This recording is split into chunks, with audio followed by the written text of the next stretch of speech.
everybody. It's so great to see your faces here in the audience. Thanks so much for joining us today. We have a fantastic presentation that we are really excited to get to. I am Melissa Travers. I am the Director of Community here at BevNet, and I am here with Shawn Wells. Shawn Wells is the Chief Science Officer of NNB Nutrition. You are also a biochemist, a dietitian, and one of the most respected formulators in the functional beverage and supplement industry. You have more than 1,100 formulations and over 40 patented ingredients. So Shawn is going to walk all of us through how consumer need states for energy, focus, and resilience are changing, what the industry has misunderstood, and what current science shows our bodies can actually benefit from, which is, of course, a big one. Shawn is going to introduce a new answer to caffeine and then move into cognitive performance and the future of ingredient technology designed for real effectiveness in ready-to-drink products. We are also going to have Life Cider, an update to fantastic beverage brands. You'll see the samples right there on your table. They're going to share their stories about how they've used NNB's actives, the challenges they faced, and how NNB helped solve them and get them to successful formulations. So again, thanks so much for joining us. Shawn, let's get right into it. NNB is certainly more than an ingredient supplier. Can you tell all of us what NNB does? Yeah, so ingredients is obviously what we do, our slogan used to be, we create ingredients, but now it's pure, potent, precise ingredients because we've moved beyond that. We're setting the trend for new and novel ingredients. We make ingredients for a lot of the ingredient distributors in the industry, companies like Glanbia, Pronova, TSI, NutraScience. A lot of these ingredients you're getting from other distributors are actually ingredients I've worked on and our team has worked on, as well as obviously the NNB ingredients.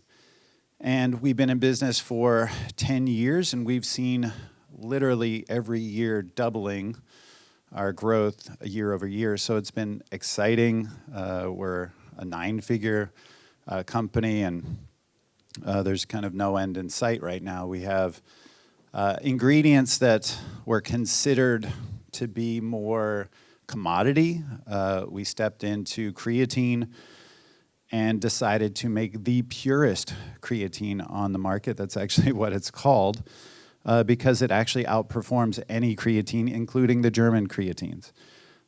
We actually have a collagen that's the same way, with just what's best in class as far as we test for solvents, toxins, impurities, all these things, and also look at the organoleptics, which is what it smells, tastes, how it mixes, etc. So because we make all of our own ingredients and we have a team of over 100 scientists, we can modify these ingredients. We can change them for you. We can blend them for you. We can do the solubility, particle size, liposomal, do some masking, all these different things that we can do, and it's just been an exciting ride helping our customers. We even do pre-blending as well, so that you can get your whole formula pre-blended and then ship that over to the contract manufacturer. Great background. I have a question for our audience. How many of you have a functional beverage or work with functional beverages? Yeah, it's basically the entire room. Why don't you set the stage a little bit for us and help us understand what the future of functional beverages is going to look like? It's a category that's been growing and growing and growing over the last 5-10 years. What are you looking towards in the future? Well, I think you've obviously seen massive growth in RTDs, in energy. Companies like Monster, around 20 billion last I checked, and they're huge markets, right? But we're seeing true functionality come into beverage, where it's not just caffeine and flavor and fairy dusted other ingredients like taurine and CoQ10 and superleucine and whatever. And then some of them were just kind of in a race to be over flavored and over-caffeinated, but now we're seeing a more savvy consumer, which is exciting for people like me as a formulator, as someone who consumes these products as well, that they're truly functional products. Like where we are seeing functional mushrooms in these beverages, probiotics and prebiotics at legitimate dose. We're finally seeing people actually list the ingredients and what they're standardized to, instead of just some proprietary blend and, again, where stuff's fairy dusted in and it's just caffeine and flavor and sucralose or sugar. It's really an exciting time, and I'm seeing a lot of our ingredients that we would have going into a company like Thorne or Designs for Health or Muscle Tech or whatever, with these functional ingredients that have the studies and certainly have some cost associated with them. But we're seeing these clients of ours want these ingredients now in RTD because consumers are demanding something that's functional, something that's healthy, something that isn't like, we'll get to caffeine in a minute, where it's fairly counterproductive and most people don't want to be using it but feel like that's the only choice. Now we're seeing more choices open up. But along with this, we are seeing fermentation be hot because it's something that's cleaner, right, versus synthetic ingredients or even herbal extracts. And along those lines, we're seeing people want greater potency. And this is more on our clients' side, that they want ingredients that are tiny doses, that have the solubility, that are not going to affect organoleptics. So we've moved entirely away from herbal extracts. We're not doing them anymore.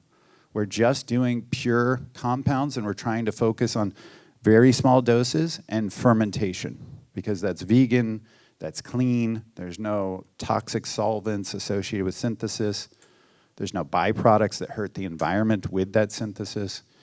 So this is where we're seeing things go, and our focus has been ready-to-consume ingredients. Every ingredient we're now working on, while supplements are a big focus for us, they need to be ready to consume, and that's my own term that encapsulates ready to drink, things like shots, RTDs, obviously, like big beverages, but also gummies, strips, things like the candies, like we're seeing food.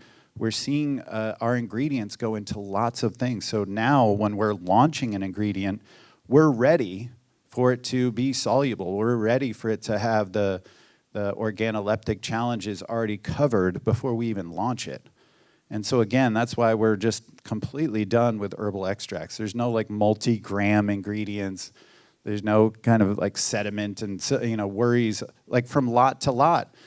When you have an ingredient that's extracted, that's one compound that's potentially standardized out of hundreds of compounds potentially in that plant. And so lot to lot, you may actually have a different physiological effect. Just because one thing's standardized doesn't mean the other 99 things are. So this is where herbal extracts can actually be fairly inconsistent. So you touched on caffeine a couple of times. You can buy yourself an energy drink that has 300 milligrams of caffeine in it, but more and more consumers are dealing with some of the negative side effects that comes along with caffeine, and you all have a lot of research backing all of the products that you make and share. Can you tell us a little bit about what consumers are actually saying about the negative side effects of caffeine? Yeah, this slide's really great here. I mean, this is a fact right now that we're dealing with. You're seeing the market shift, just like you're hearing about the trends with alcohol and Gen Z moving away from alcohol. We're also seeing this with caffeine. 93% of Americans consume caffeine daily in some form. 9 out of 10 want to consume less. That's a really compelling stat to put together. Think about that cognitive dissonance and how powerful the addiction is, or how omnipotent, omnipresent it is, right? Like, we can't walk in most stores and get other choices for energy. Like, we're just like, well, this is the one that's available, so we'll go with this. But essentially, 81% of people are consuming caffeine daily and don't want to. That's super compelling. So if there were other things available and they were experiential, which, by the way, has now become a big focus. You're kind of getting my playbook for ingredients. Experiential is something that I moved to the top of the queue. I have over 100 ingredients right now that we're looking at in terms of commercializability. Experiential moves to the top because if people feel it, it's going to sell. I don't have to educate that much on it. I came out with T-crene and dynamine prior to Parisanthine, which we'll talk about. But a lot of our ingredients that we're talking about have an ergogenic and experiential effect. Ergogenic meaning like increasing energy. I was just going to ask you. And so with 60% of Americans being slow metabolizers of caffeine, that's the majority. So when we talk about caffeine, we were talking about this yesterday, that like we may be saying the same word, caffeine, but we're talking about a very different compound in how we experience it. For me, I'm drinking a Coke Zero at lunch, and days later, it's out of my system. And I had bad sleep because of that Coke Zero. She may be able to have like coffee like an hour before bed, so we're experiencing. She's not getting like much benefit from the caffeine if she's a super fast metabolizer. I'm not getting any benefit, and I'm getting all the side effects. And somewhere in between, there's what's called the Goldilocks zone, where someone may get positive effects and little side effects, which I believe is only like 10 to 15% of the population is actually experiencing caffeine well. And as people start learning about this and realizing that there's other things available, you're going to see people moving away from caffeine. Is that going to happen rapidly? Maybe not. I don't know. But because caffeine is very cheap, very present, and it's easy to work with, obviously. Not to mention the fact that your body processes caffeine differently as you age. 100%. And medications that you take change it. Women actually process caffeine about half as well as men. Birth control, oral contraceptive, like that changes the way you metabolize caffeine. Smokers actually metabolize it more quickly because it increases your metabolism. Like there's a lot of differences. It's called bioindividuality in terms of how we experience these compounds. But in particular, like, and this is true of any compound, and if you start looking at study data, you realize that, like when they say you get 40% more this and 60% more that, there was actually a range of what I would call like hyper responders or super responders, and then hypo responders or even non-responders.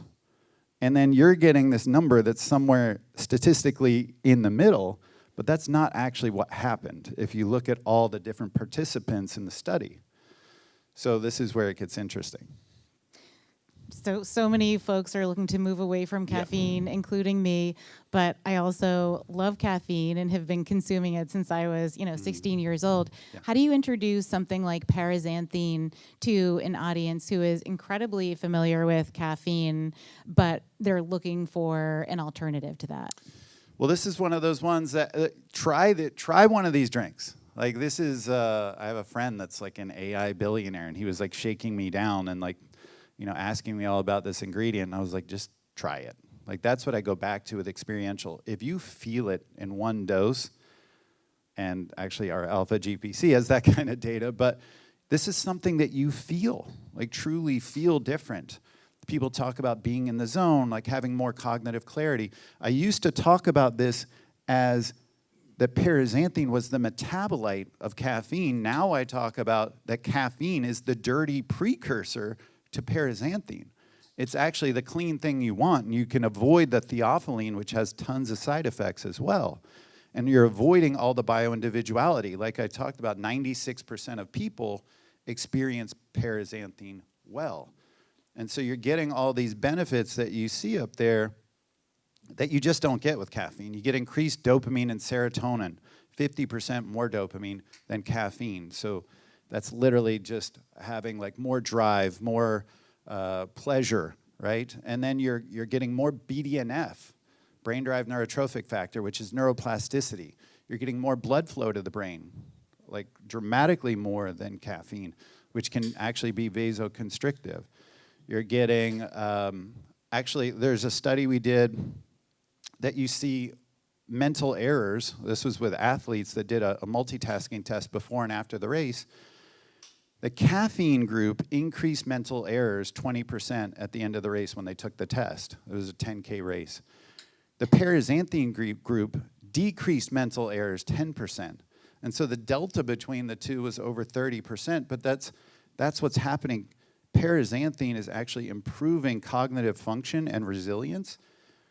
And there's a time effect in a gaming study that we showed, that in an e-gaming study, that the more they took it, the better the effect, because it was actually healing the brain with blood flow, increasing glutathione and catalase, decrease oxidative stress, improved BDNF, all these ways of, like dopamine, all these ways of protecting the brain. It's truly neuroprotective.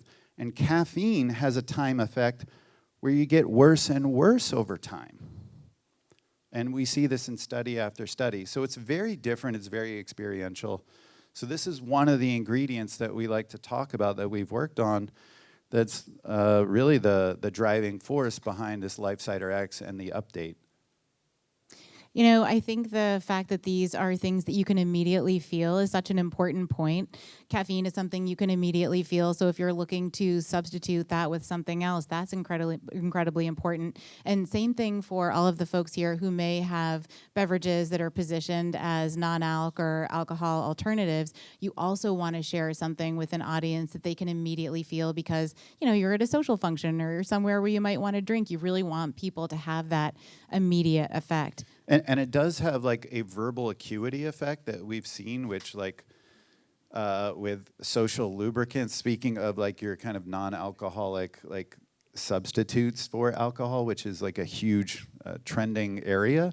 Like we're seeing this like give you more energy, but also like improve that like speech and verbal acuity and how I connect with you. And like, you know, if you're on point in your conversation, like that makes the social experience a lot easier. So this is one of those ingredients that we're seeing talked about for that reason. And a lot of times JP will tell you, or Daniel will tell you, that these are getting used as mixers for some people with alcohol. Right after this, I'm going to look for a big bag of Parisanthine. Can you tell us, so how does it work? Yeah, so it literally is the metabolite, as I said before, of caffeine. And your body, normally when you consume caffeine, you'll get 70 to 80% Parisanthine. The problem is, as I mentioned before, with the CYP1A2 gene, it's what, that's cytochrome P450 in the liver and how it breaks these things down into the metabolites. The way people do that is highly different. So the half-life of caffeine can be 1.5 hours to 10.5 hours. Huge range. And then that's just half, to get to half of the level in your blood plasma. And then to get to a quarter, it's another 1.5 to 10.5. So for me, I'm more on this 10.5 range. So for me to clear it out of my system, maybe get to 1/8 or 1/16, that means days later for me, it's still in my system. And so you're going like to a drip drop over time, and you're stuck with all the side effects of caffeine. And it's a little bit of Parisanthine, a little bit of. This is very different experientially than clearing out the caffeine, theobromine, theophylline, going right to Parisanthine, and it's a very nootropic experience in a way that you've never experienced caffeine, unless you're just the unicorn that truly metabolizes caffeine perfectly. You live in the supplement world. It's what you do. Do you find that consumers are taking Parisanthine on its own as a supplement? Do you find it more commonly used in beverages? How do you see consumers interacting with it? I see, yes, supplements for sure. It's going into nootropics, fat burners, which we've shown it increases metabolism. But certainly also in RTD. Everyone is moving, certainly Gen Z forward. You guys are all blessed to be in the right industry right now, because everyone in Gen Z forward, like Gen Alpha, is moving away from supplements. And I'm saying this as the supplement guy. They want ready to consume. They don't want any barriers. They don't want to take pills, tablets. They don't want to mix something. They want it ready to consume. We know this. And the economics of RTDs don't make sense for people that don't have enough money. You know this, like getting a powder is far cheaper, cheaper to ship, cheaper to buy, cheaper per serving. Doesn't matter. They want ready to consume. And so RTD is where everything is going, including these ingredients we're talking about for sure. Also, another cool effect versus taking a capsule is this has been shown with caffeine, and it's the case with Parisanthine and many ingredients, is that there's a buccal/sublingual effect where it's bypassing the liver and going under the tongue, and there is like an effect that can be felt for some of it, depending on how you drink it and all these different things, that some of it's hitting you pretty quickly, like within seconds, versus when you take a capsule, it could be 30 minutes. So there is that effect. Sorry. I should have. That was probably someone who's looking for Parisanthine. Yes, exactly. Yeah. Excellent. And I do want to take a minute just to say we'll be answering questions throughout the course of the presentation. Yes. So if you have a question about anything, please raise your hand. Yes, please. Yes. Is there a taste to the Parisanthine? Well, it's funny you should ask because that was one of our next talking points. Excellent, excellent question.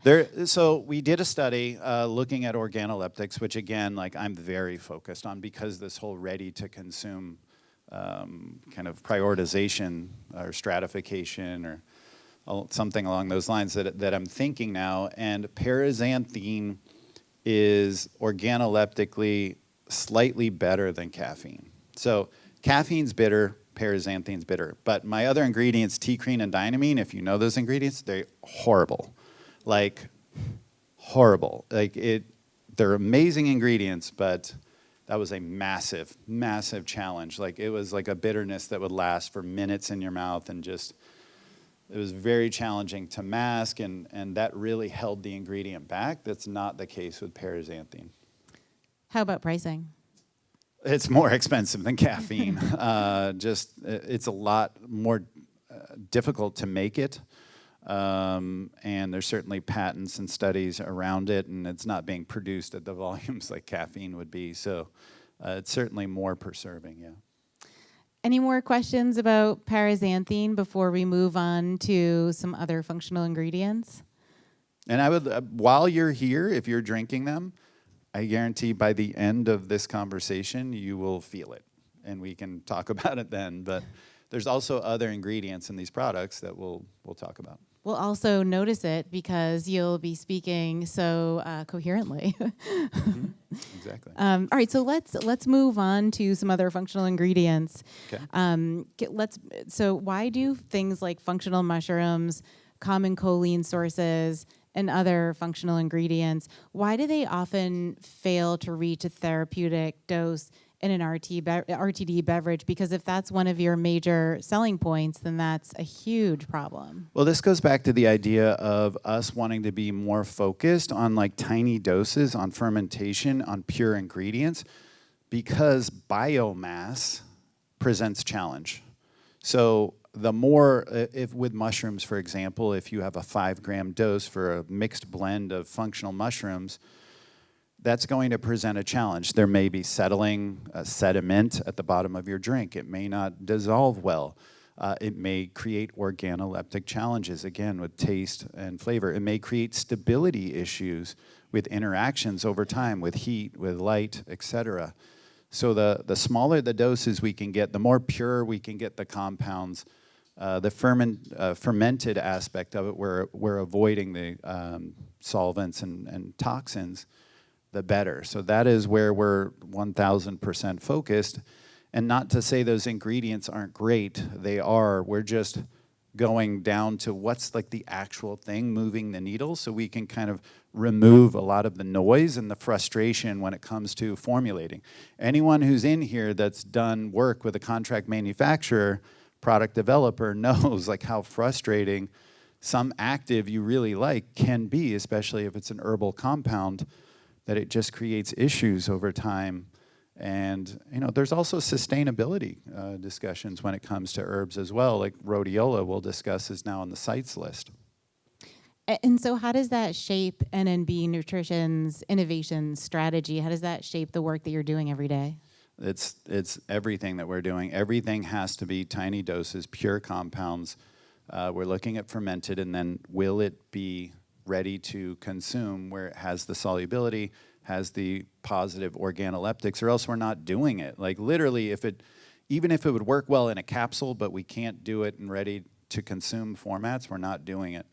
But also here, like this is a focus too. It's like need states for energy. We're talking about energy, but things are going beyond stimulants. I feel like people are now more in tune. I have like a best-selling book called The Energy Formula. Like I talk on biohacking. I talk on a lot of things beyond just supplements, but people are moving beyond simply stimulated. It's like we're moving beyond just having to be jacked up on Bang or drink a bunch of alcohol or have nicotine. Now we're getting like more tuned in with our bodies. I'm using like these wearables, these rings, and looking at HRV and my sleep quality. I can actually feel the difference in rhodiola or ashwagandha or schizandra or these compounds or the mushrooms. Like we can now feel these things. We're using theanine and chamomile at night, and not just like alcohol, which actually worsens our sleep. So there's nuance to now having this discussion around energy, that there's cellular energy. People are talking about mitochondria. Like my mom is talking about how do I, enhance my mitochondrial function? It's like, that's really cool. Like, so now you're looking at ingredients like ergothioneine, PQQ, CoQ10, PKTP, like these ingredients that would support mitochondrial function and cognitive function, having neuroplasticity, that verbal acuity, your ability to learn, your ability to protect these neurons, right? Like your brain cells. We used to think that you couldn't create new neurons. Now we understand that we can. And there's ingredients like bacopa that help with synaptic firing. Like there's a lot going on now instead of just caffeine and stimulation. Stress management is a huge factor. Is again having ingredients like theanine or magnolia, which is hanakiol or dihydrohanakiol beta, which help with how well you deal with stress. Certainly all the adaptogens, right? And so we feel more relaxed. And we used to think relaxed meant nighttime, but now we're seeing when we're relaxed, we're actually learning better. We're more productive. So that's different than being stimulated. So now people that may be having caffeine maybe have it with theanine, right? Or some polyphenols as well. And then reducing oxidative stress, which if your body's kind of under attack, inflamed, high glycemic, like you're not going to be energetically ideal, right? Like it's like your car's breaking down and you're trying to push the gas. I feel like that all the time. The benefits of having an ingredient that people can actually feel in a single use is so incredibly important. How do you test that? How do you create ingredients that people can actually feel and know that they're actually delivering what you're saying they do? Yeah, so we start with like in vitro work. We look at toxicity. Then we move to in vivo work with animals, preclinical work, and then we'll do alpha level studies with humans, and then we move to like a full clinical trial with CRO, academic, or even some of this decentralized data that's now blowing up, which is really cool. I don't know if you guys know about these studies. Definitely JP knows about a company called Reputable, like where people will get sent wearables, or maybe they have wearables. They get sent the product, and then you track them over a period of time, and you can work with hundreds of people. Is it as tightly controlled as a kind of CRO or academic, like clinical trial? No, but the data is more high-powered, and it's an interesting thing that's coming on, where it is getting more and more controlled, where people are reporting in through the apps, they're reporting in with their diet. It's getting exciting. Well, we had some really great information about caffeine and parisanthine. Let's move on to another ingredient that I'm super excited about. That is Genius Pure, and that's alpha GPC. Can you start off by explaining what alpha GPC is and what it does? So there's two forms of bioavailable cholines that cross the blood-brain barrier that a lot of nootropic fans use. Certainly, there's really just two choices, alpha GPC and CDP choline. Alpha GPC tastes better. CDP choline has some issues organoleptically. Our alpha GPC avoids using soy. It's non-hygroscopic. It's more concentrated. It's a better cost than certainly CDP choline or other alpha GPCs that are soy-based. And we've shown in an acute study, meaning like just one dose, to double focus. And we do have Update as well as Life Cider moving to putting that on their packaging, that double your focus in just one can. And that is validated, and so that's really exciting. Again, we have higher concentrations of alpha GPC than anyone out there because it is non-hygroscopic, meaning doesn't pull in moisture and cause more issues in manufacturing. So this has been one of the most exciting new ingredients for us because people want to use those kind of claims. I mean, I'm certainly familiar with choline. I'm sure so many of you are as well. Everything I know about it says I need to be taking it repeatedly over the course of a few weeks to feel a benefit. How did you come up with something that you can feel after just one use? What was that process like? Yeah, and that's what's exciting. So CDP choline and even these other forms of alpha GPC, they take effect in 6, 8, 10, 12 weeks. A lot of times the data is in Alzheimer's and elderly individuals. With Genius Pure, we showed with healthy individuals in just the one use, which was where we were really focused, no pun intended, on really having significant impact, because we know our customers are not saying like, hey, take a can a day for the next 10 weeks and then this claim is valid. You don't know use case, right? So this is like you grab it out of the cooler.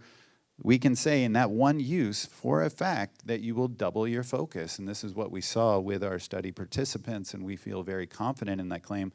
As a matter of fact, at a higher dose, we actually saw about 150% increase, so even greater increase in focus. So it's really an ingredient that will, and focus, by the way, is probably the most trending term that I've seen that really customers really connect with, like more than energy even. We've had customers shift away from a lot of different claims, and that's the one I'm hearing over and over and over that moves the needle. Yeah. How do you measure doubling your focus? That's a great question. So we looked at multitasking. We looked at the ability to do task switching, which is really what multitasking is. And we looked at processing speed. We looked at error rates. And so we had this validated across a number of clinicians and researchers, and using that, we were able to validate that you can truly double your focus, because they were able to remarkably improve processing speed, the ability to task switch and make less mental errors in the process. A lot of times when there's a lot of task switching and the task is difficult in terms of like memory, you know, like if you're trying to remember like 4 numbers, or remember different shapes and colors, and you'll see like with more things thrown at you, like error rates go up dramatically. And once the error rates go up, you actually have less cognitive resilience, because now I'm frustrated because I got some wrong and then I'm getting more wrong. Like we saw the error rates go down, we saw the cognitive resilience improve, et cetera. So. What are some of the interesting demographics that you're seeing in terms of the folks who are interested in Genius Pure and alpha GPC? Is it busy moms? Is it athletes who need to, focus on the game? Is it people with ADD? Like, who are some of the interesting groups of folks who are really looking for this? Because I think that'll help some of the formulators and brands in the audience understand whether it might be right for you. That's the thing. Like, you just mentioned some great use cases there, and I really feel like while energy, maybe that's why the word isn't connecting as well, because of the Monsters and Red Bulls, and it just feels like kind of like this teen word that has been maybe bastardized a little bit, and like along with this branding and where it feels extreme, like it's really not connecting as well with maybe professional adults or moms that have like a busy day or what have you. But I will tell you that like focus is connecting across the board. Like that is the one that's trending tremendously, because if you are a mom, you want more focus. If you're an athlete, you want more focus. If you're a young person, you want more focus. ADD, as you mentioned, you want more focus. I mean, honestly, that's where we see probably a huge impact is with those that have certainly focus issues. Excellent. Well, let's move on to another ingredient here. And this involves fermentation technology, something that we're all hearing about all of the time. How do fermentation technologies such as Celidro Pure and Mito Prime, how do they enable higher potency, lower dosage, and better consistency for things like herbs and mushrooms? Yeah, so Celidro Pure is salidroside. That is the active from rhodiola. There was rosavins and salidroside. Rosavins really don't move the needle much. Salidroside was the active. We actually worked on a form of rhodiola that had 6 times the salidroside. It was our ingredient called Rhodio Prime 6X, and that was before when we did do herbs and extracts. We saw where the market was going and said, why don't we just go for that pure compound, ferment it? And this is a truly tiny dose. We're talking about 20 milligrams, maybe as high as 60 milligrams, so easy to formulate with, very tiny impact when it comes to organoleptics, but significantly experiential. This would literally take 100 times the dose, because regular rhodiola is 1% salidroside, 99% other stuff. So that's what I mean, like it's not very effective to like formulate with these herbs, because now I have to deal with this biomass and the flavor issues and what is it doing in the formula. And so you're talking about, to get 60 milligrams, I would need 6 grams of rhodiola. And so that's probably a dose that you've never even tried. So when people talk about, I don't feel rhodiola, my thought is probably you haven't tried enough. And when you try this, it's very experiential. And it's going to improve that cognitive resilience and that flexibility. It's not going to be a stimulant similar to Parisanthine or caffeine or T-crine or dynamine. This is going to be something that improves that verbal acuity, the cognitive resilience, improve BDNF, neuroplasticity, things like that. Also improve your immunological resilience, improve your physiological resilience across the board, as adaptogens are so great at doing. Any other notes on fermentation technology before we hear from our 2 brands? Well, yeah, really quickly, fermentation is the future. I promise you, it's very complicated working with yeast, like doing this kind of genetic work to get these little guys to make the compound you want it to make. So it can take years to figure it out, but once we do, super, super clean for the environment, for the individual. It is the future. So you're going to hear fermented more in the industry, which means probably in the next 5 years, consumers will be talking fermented a lot more. But that's how we do make L-ergothioneine, which is the active from mushrooms. In particular, there's certain mushrooms like king oyster. And again, you've never experienced a dose like this, because we're now seeing, we started doing 1 milligram, 5 milligrams, 10 milligrams. We're now moving into 50, 100, even as high as 350 milligrams we're looking at with L-ergothioneine. This is a mitochondrial antioxidant. It protects the mitochondria, the cellular powerhouse of the cell that creates ATP, and that includes like your neurons in particular in your heart cells, the cardiomyocytes that are highly energy dependent. So this is where we see the greatest impact in the brain and in the heart. Therefore, when it comes to cognitive function, intelligence, and certainly cognitive decline as we age, memory, also endurance and output in terms of the myocardium, the heart, that's where we see a huge effect with L-ergothioneine, and in particular this increase in lifespan in almost all the animal models that we see, massive increase in lifespan. There's actually a straight line when we look at populations. We can't look at this in humans with lifespan, but when we look at populations consuming L-ergothioneine, the least to the most populations that consume the least amount of ergothioneine to the most is a straight line plot. And those people that consume the most are living 7 years longer than those that consume the least. So again, we feel this is an experiential ingredient, another one to talk about, and pretty exciting.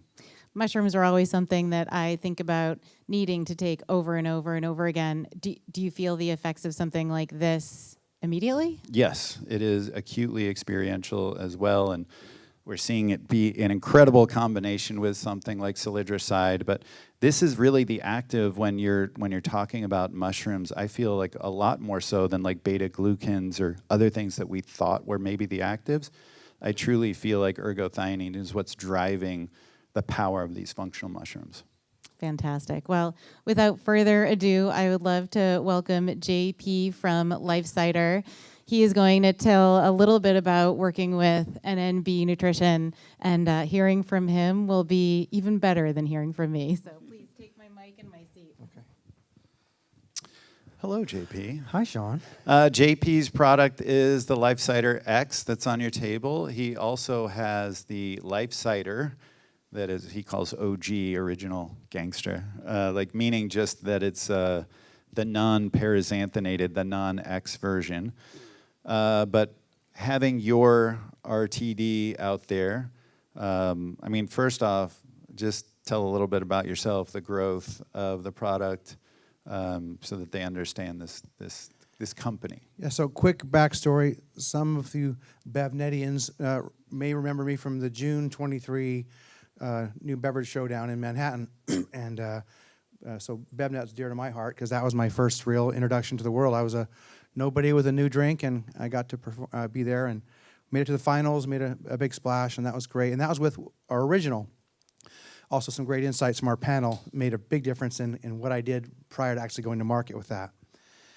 And now we have our reformulated version of OG, which is now just hit 1,242 Walmarts 2 or 3 weeks ago. It's really an incredible drink. But the real backstory happens at a lunch in Park City. A friend of a friend was a friend of Shawn's and said, "You guys got to meet." And we met, and he said, "Okay, I love your OG. Let's make an energy version." And I was like, "Bro, the world doesn't need another caffeinated beverage." And this from a guy who caffeine wrecks me. I hadn't really had caffeine for a long time because I'm a very slow metabolizer of caffeine. And he said, "This isn't caffeine." And then he educated me on what Parisanthine is. And I was like, okay, well, I don't really have the money to jump into the energy business. I'm already, trying to raise enough money to do the functional beverage business. But we talked, and I said, okay, so if I did, what would be in it? And he helped me create the formula that is LifeCider X, and it's an incredible formula.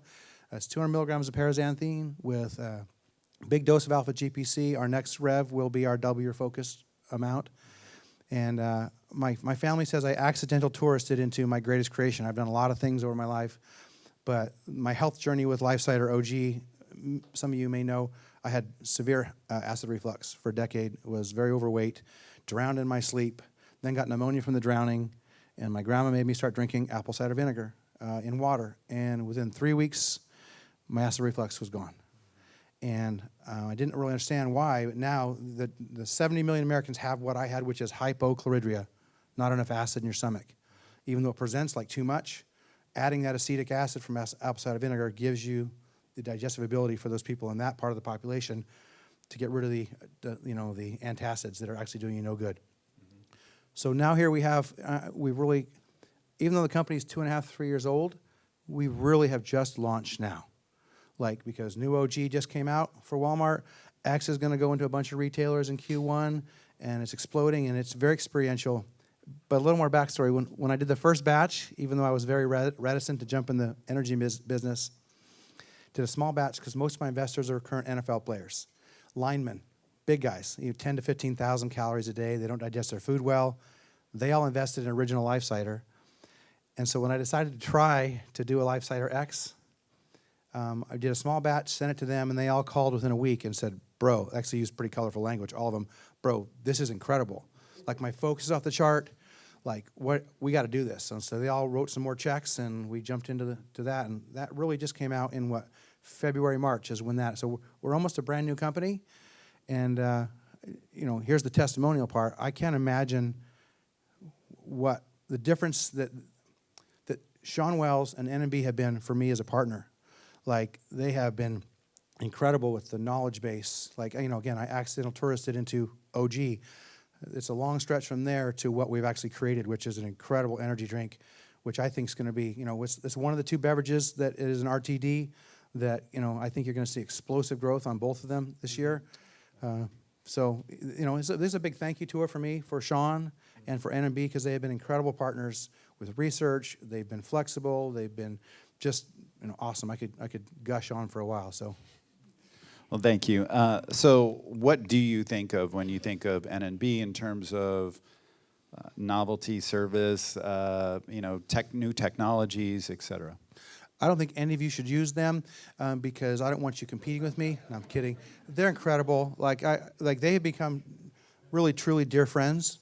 And you don't usually get that from a lot of your vendors. And they are more than vendors. They're an extension of my team. So the flexibility and the knowledge and everything's been really just unreal, actually. You don't find this, I don't think, in most relationships in business. Okay, cool. Let's have Daniel, thank you, Okay. JP. Yeah. And I'd love to hear what you guys think of that product and if you feel it. But we'll have Daniel from Update come up too. And that's the other drink that's on your table. And man, I would love to just say something that's about to happen with Update, but you guys are going to have to stay tuned in the next few weeks. This is going to rock the world. And I literally mean that. Like, there's someone that's... Anyway, what would you like to talk about? What's helpful for you guys to hear? Huge news coming for Update, but they are going into Walmart, all 40-some hundred stores. You never heard that, and he didn't say that. Okay. It's really exciting. So Update, can you tell us about the brand and the growth? Yeah, of course. Yeah. So the whole idea behind Update was we had a crazy idea 5 years ago thinking starting an energy drink was going to be really easy. And 5 years later, we're still pounding the pavement. When we started it, the idea was the energy drink industry is kind of a sea of sameness, caffeine plus sugar. In the way products are branded, they tend to be either hyper-masculine or very girly. There was nothing in those two realms that really fit with myself or with the people I knew. They were quite alienating, these products. And then we started looking at the health aspect to them and working out how caffeine works. You guys have probably heard about Parisanthine already. And so we basically realized, what if we could create a product that gave you all the energy you want without the consequences? And I went down a Reddit rabbit hole where I found Shawn. And we basically found them about a year before they commercialized Parisanthine and started formulating Update around that. And the idea was all of a sudden you get the energy you want, you don't get any side effects, you can drink it later in the day, it's not going to keep you up at night. And we used really clean ingredients and dosed it really effectively. So one of the gripes I had with functional products was they tend to have a lot of functional ingredients, but feathered us the ingredients to make claims. And I think one of the principles we had from day one was anything in the product has to have a clinically backed dose of the ingredient in it. And together with Shawn and his team, we managed to formulate that product. Update's been a real journey. We started off thinking how easy it would be, like I said. So we manufactured a bunch of product, thought, after the first month, we would be able to sign up one of the biggest distributors in New York, and it would get into all the stores, and people would just buy the product, and that was it. It turned out after 3 months, we had exploding cans, we had labels falling off cans. We had a bunch of issues, and of course, no distributor in New York. It was me running around with a backpack, slinging cases, and later on upgrading to an enterprise van and doing it that way. But nonetheless, we're here 5 years later, still surviving, so still around. We launched in all the vitamin shops nationwide, which was really cool, and stores like Erewhon and Central Market. I think the biggest learning I had was, for a new brand to work, I live in New York, so it started off me doing this in New York, and I think New York just didn't work for us.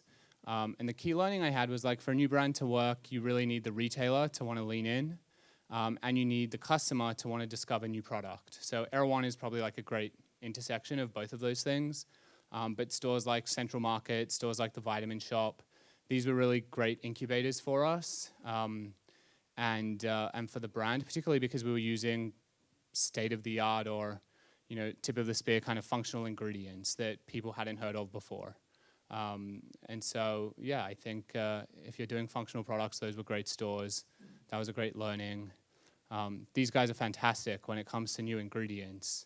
And to work with their team, and they get like really involved. I don't know if you want to speak about this or if you have other things, but we basically, I don't know, Shawn and I have spent countless hours, dare I say days, at flavor houses, science labs, podcasts, conference calls, like really trying to just dial in on how to make things work.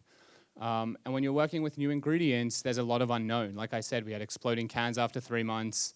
We were the first brand to ever use the Parisanthine ingredient, so no one knew what to expect, how it was going to work, how it would interact with other ingredients. And I think really having a supplier that is understanding that they're bringing innovative and new ingredients to the market, and then working with you as a partner to figure out how to formulate them, I think is really important. And we work with maybe half a dozen suppliers now. None really have the same relationship we do with NNB. And one of the really cool things is these guys, and I'm not saying this to toot their horn because it doesn't benefit me if they work with more people, but these guys really are very selective with the number of groups they work with so that they can be hands-on. So if you are thinking of doing anything with functional ingredients, I would certainly hit these guys up. Oh, thank you. Maybe just in closing, what does the novel ingredients, experiential ingredients, also differentiation of ingredients, how does that factor in for you? I think off the bat, it immediately attracted a far more educated, intentional consumer, which again, that was what we were going for.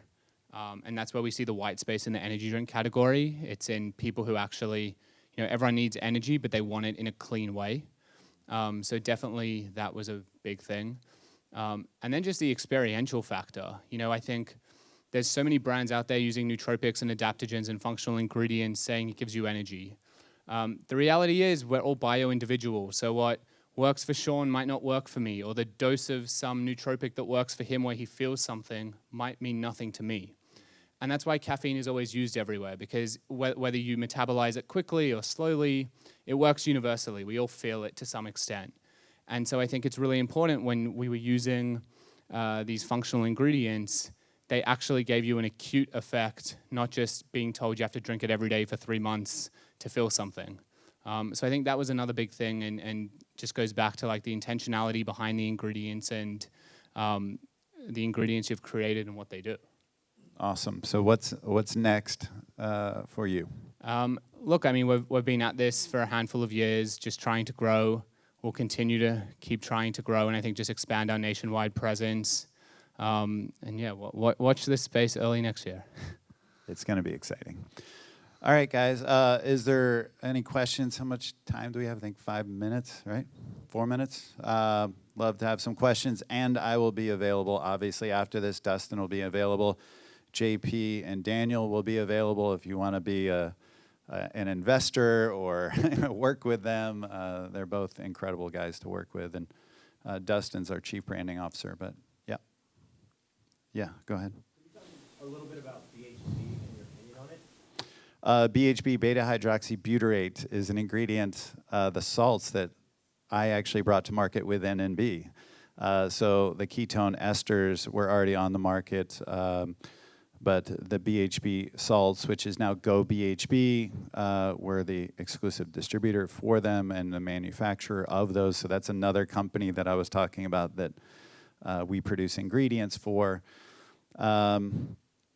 What do I think? I think there's a ton of exciting stuff coming out when it comes to neuroplasticity, improving traumatic brain injury, acute performance, signaling when it comes to immunological issues, and also cancer.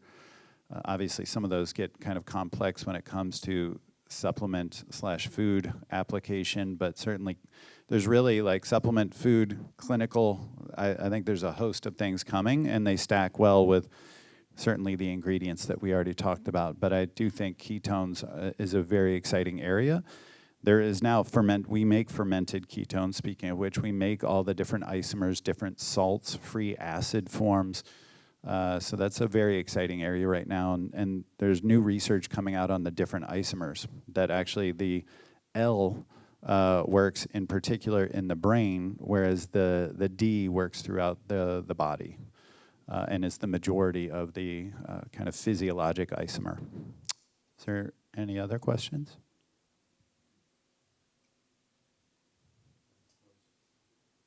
Oh, okay. Yes.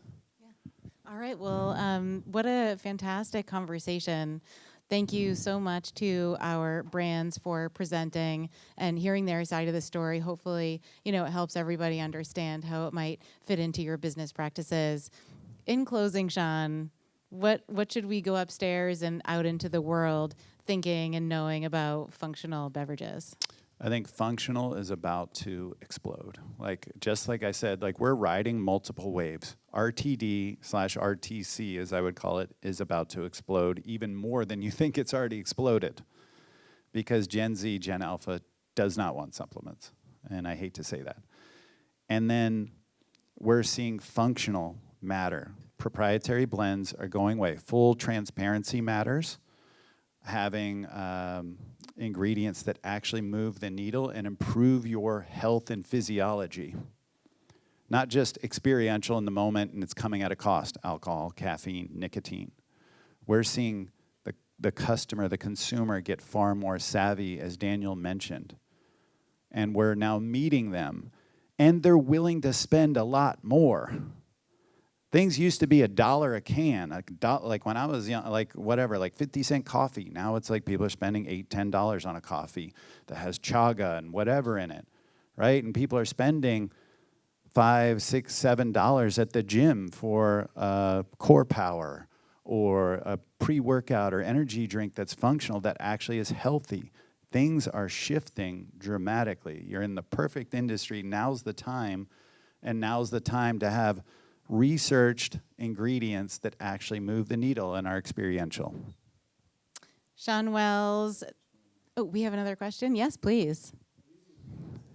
You're talking about here, developed specifically for beverages, or do they work in other forms? We have to close, but these ingredients do work for all beverages. That's why we're talking about them here at BevNet.